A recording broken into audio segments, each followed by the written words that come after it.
Assalamualaikum warahmatullahi wabarakatuh. Halo Sobat Miner semua. Kali ini kita akan membahas mengapa mining ETH paling menguntungkan. Ketika ETH sudah tidak bisa ditambang lagi, banyak yang bertanya, koin apa sih yang paling menguntungkan lagi untuk ditambang? Ada beberapa koin alternatif yang bisa ditambang, seperti Ergo, Raven, ETC, dan lain-lain. Tetapi ketika koin-koin tersebut ditambang, ternyata hasilnya tidak begitu memuaskan. Kemudian, kenapa sih kita menggunakan koin-koin alternatif itu tidak seprofit ketika kita mining menggunakan ETH?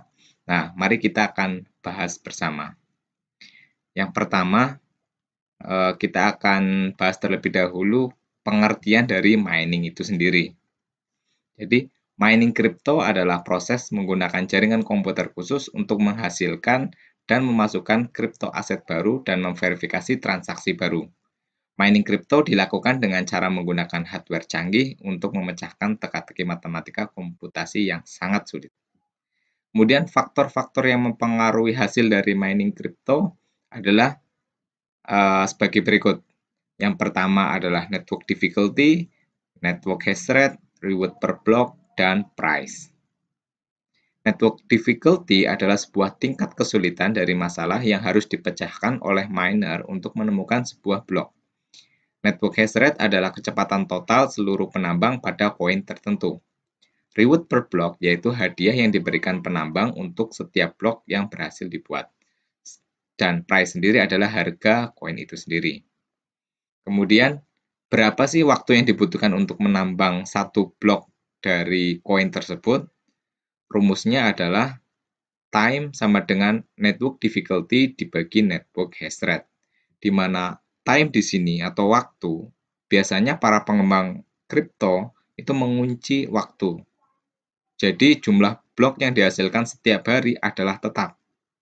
Ketika jumlah blok yang dihasilkan setiap hari tetap, otomatis semua itu akan bergantung terhadap network difficulty dan network hash rate.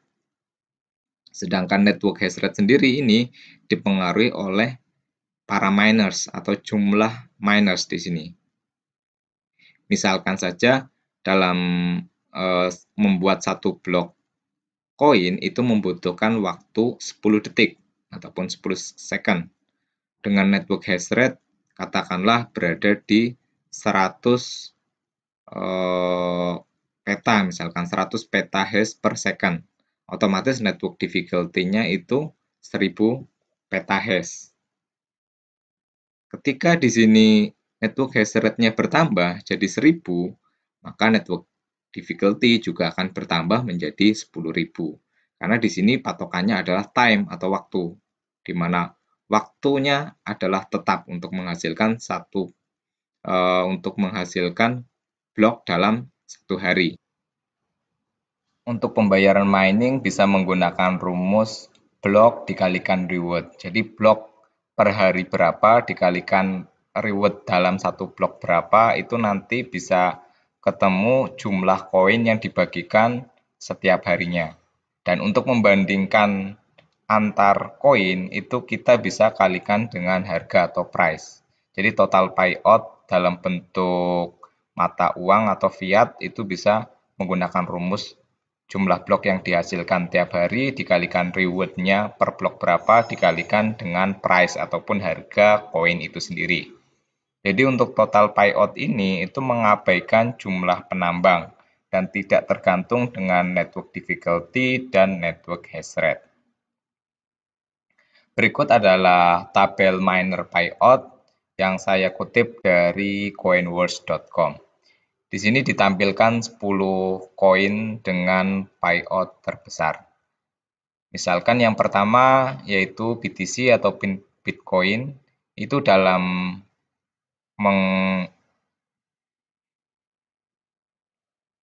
untuk BTC dalam menghasilkan satu blok itu membutuhkan waktu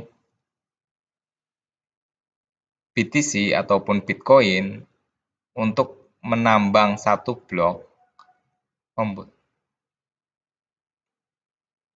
untuk Bitcoin ataupun BTC dalam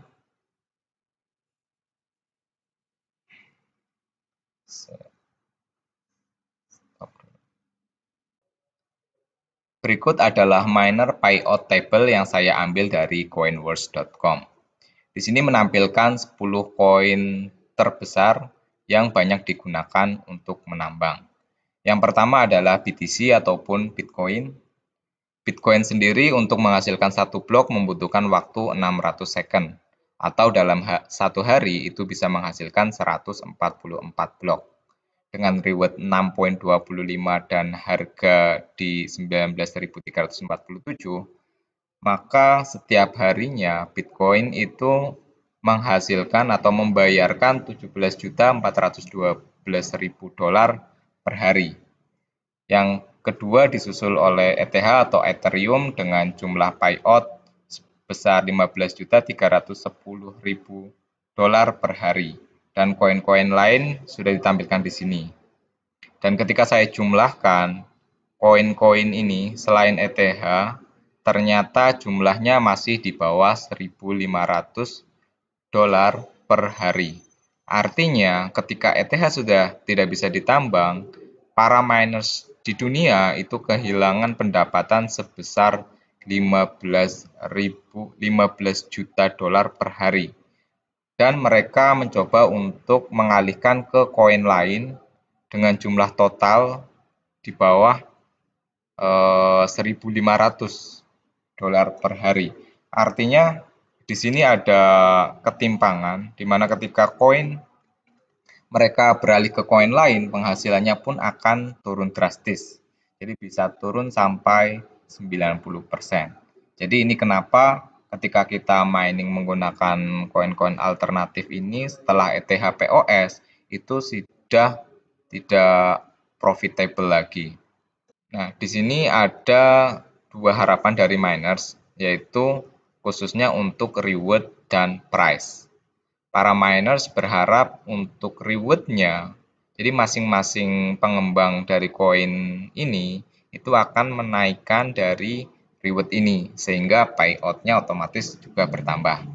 Kemudian dari segi pasar, para miners juga berharap harga dari koin tersebut akan tinggi, sehingga ketika hasil mining itu dikonversi ke dalam mata uang mereka itu juga mendapatkan hasil yang lumayan. Selanjutnya kita akan analisa network difficulty.